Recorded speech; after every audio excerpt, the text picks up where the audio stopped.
Hello everyone. So today we will discuss a very important and very interesting topic, that is Hall effect experiment. Okay. So in this experiment we will talk about the concept or the statement of this Hall effect. Then we will discuss about the application of this Hall effect experiment, and in last we will talk about the parameters which we can find by using this experiment. So one by one we will discuss all these things. Okay, so let me start with the statement that what is Hall effect and what does it states. So Hall effect basically states that if a specimen means like a metal or a semiconductor, it maybe it is a p type or n type. So if a specimen, like here in this diagram you can see, this is your blue marker diagram, this is blue marker cubic box, this is your specimen. Let's suppose this is your specimen. So this specimen is carrying a current capital I in x direction, you can see here. So if a specimen carrying the current capital I is placed in a transverse magnetic field, you see here the magnetic field B is perpendicular to this current carrying I direction. Okay, so both I and B are perpendicular to each other. Again, if a specimen carrying the current capital I is placed in a transverse magnetic field, then an electric field is induced which is perpendicular to both capital B and capital I. This is the statement of Hall effect. Okay, so electric field is induced which is perpendicular to B and I. So B in Z direction, I in X direction. So perpendicular to both is only plus Y or minus Y direction. So either in plus Y direction or in minus Y direction there is an electric field is induced. Statement. Okay. Now the point is this: the parameter which we are trying to find here, number one parameter, if we discuss in a priority wise, so number one parameter is the nature of a specimen. हमको find करना है lab में कि हमारे पास जो specimen given है laboratory में उसका नेचर क्या, what is the nature of that specimen. Okay, how we calculate, let check here. Okay, let's suppose this specimen is a n-type semiconductor. For example, it is an n-type semiconductor. Okay, now for an n-type semiconductor, as we know, the majority charge carriers are electrons. It means this semiconductor bar has lot of electrons as a majority charge carriers. This indicate, this dark bubble indicating electrons. Now due to this magnetic field capital B, there is an force which is called Lorentz force. Now due to this Lorentz force, these electrons are affected. Now देखते हैं कैसे, how it work. As we know, due to the Lorentz force,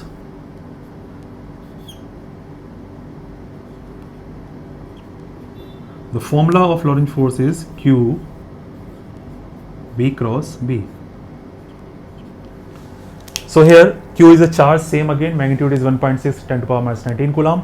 V is the velocity of these charge carriers and B is a magnetic flux density. So here we see in this diagram that the electrons always flowing opposite to the current direction.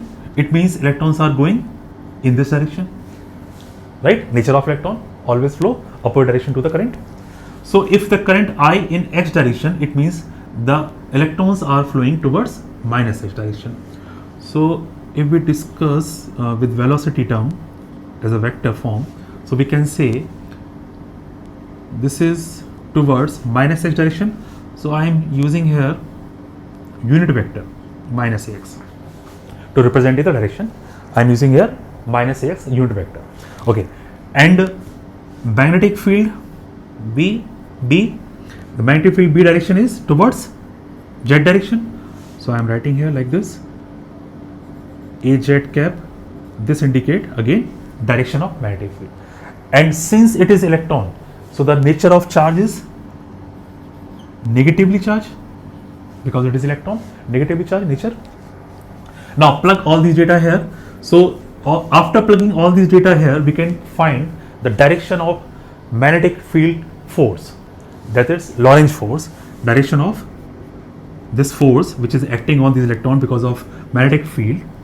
So minus E and minus AX cap, cross product B and AZ cap, right? Minus minus cancel, it becomes EVB, and AX cross AZ, it is minus AY. AX cross AZ is minus AY. So due to this magnetic field, the force which is acting on these electrons, direction of this force is towards minus AY. That is, this is plus Y direction, this is minus Y direction. So this is your downward direction. So this force direction is downward. Now due to this force, all the electrons, that is majority charge carriers of this n-type semiconductor, are accumulating on the bottom surface, because all the electrons are continuously downward going because of this magnetic field force. So all the electrons are accumulating here, bottom surface. So bottom surface is, because of the accumulation of these electrons, is highly rich with negative charge. Okay, so the bottom surface is negative charge, and with reference of this bottom surface, the upper surface becomes positively charged. Bottom surface is negatively charged and upper surface is positively charged. Now let's suppose this upper surface I am indicating with terminal 1 and bottom surface I am indicating with terminal 2. So we can say here that the terminal 1 is positively charged and terminal 2 is negatively charged. So again, third point is, due to this transverse magnetic field, an electric field capital E is induced, which is perpendicular to both B and I. So you can see here an electric field always working from positive to negative. So it means there is an electric field like this, from positive plate to negative plate. This is your induced electric field in direction from terminal 1 upper surface to the terminal 2, that is lower surface. Now because of this electric field, again a force is acting on these electrons. So we know that force due to the electric field is Q into E. Now again it is electron, so Q is minus E and this is E. So force due to the electric field on these electron, direction of this force is opposite to the electric field direction. So electric field downward direction, it means the force is working opposite direction like this. So on this electron, on these electrons, one force due to the magnetic field downward and one force due to this induced electric field upward. So at equilibrium, net force is 0. We can say at equilibrium, net force, it should be 0. So force due to the electric field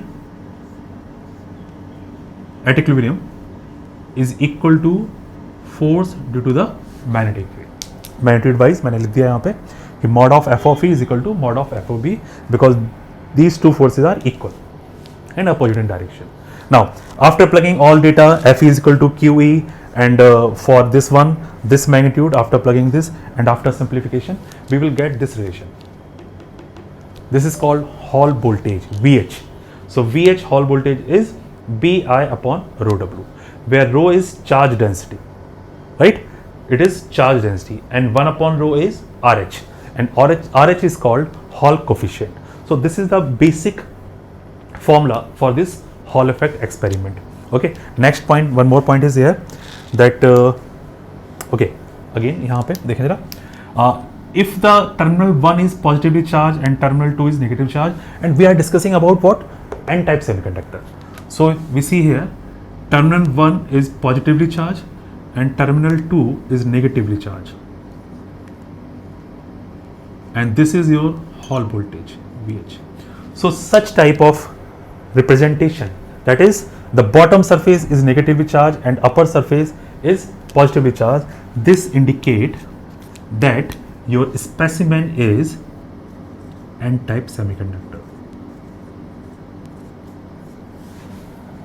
Clear? Fine. Okay. Now again, let's suppose it is not N-type semiconductor, it is a P-type semiconductor. So for P-type semiconductor, the majority charge carriers are holes. Okay. Now the flow of the direction of flowing of these holes are same as the direction of flow of current. It means the velocity direction is same as current direction for holes. Magnetic field as it is. Nature of polarity of holes is positive. Now plug all these data here. I am plugging here, and after simplification again I am getting the same relation.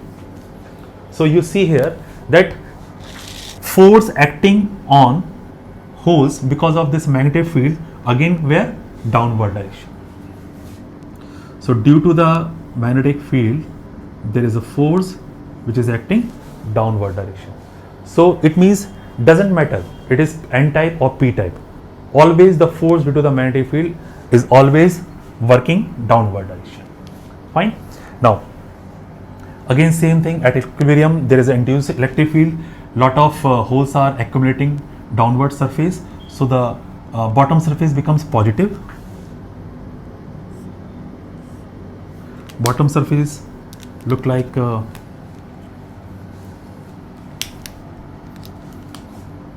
positive and upper surface look like negative. So for P-type semiconductor, the representation of Hall voltage like this. Okay, so for P-type this one and for N-type this one. Now one more important point that यहाँ हमने discuss कर लिया about the semiconductor P-type or N-type. But suppose if this specimen is a metal, then so as we know for metal, as we know that free electrons are the charge carriers, basically mainly charge carriers are free electrons. So again N-type also has the majority charge carriers are electrons and metal also has the charge carriers electrons. So similar kind of condition for N-type and metals. So again same things happening which we will discuss, and this is also, this representation also belongs to metal. Okay, now point is here, the main point is this, that how to distinguish between N-type semiconductor और metal. कैसे आप बताएंगे कि ये N-type semiconductor को represent कर रहा है कि मेटल को रिप्रेजेंट कर रहा है. बेसिक डिफरेंस आपको यहाँ पे फाइंड करना है. देखिए कैसे बता सकते हैं, बहुत ही सिंपल सा रिलेशन है. Okay, can I let me rough this.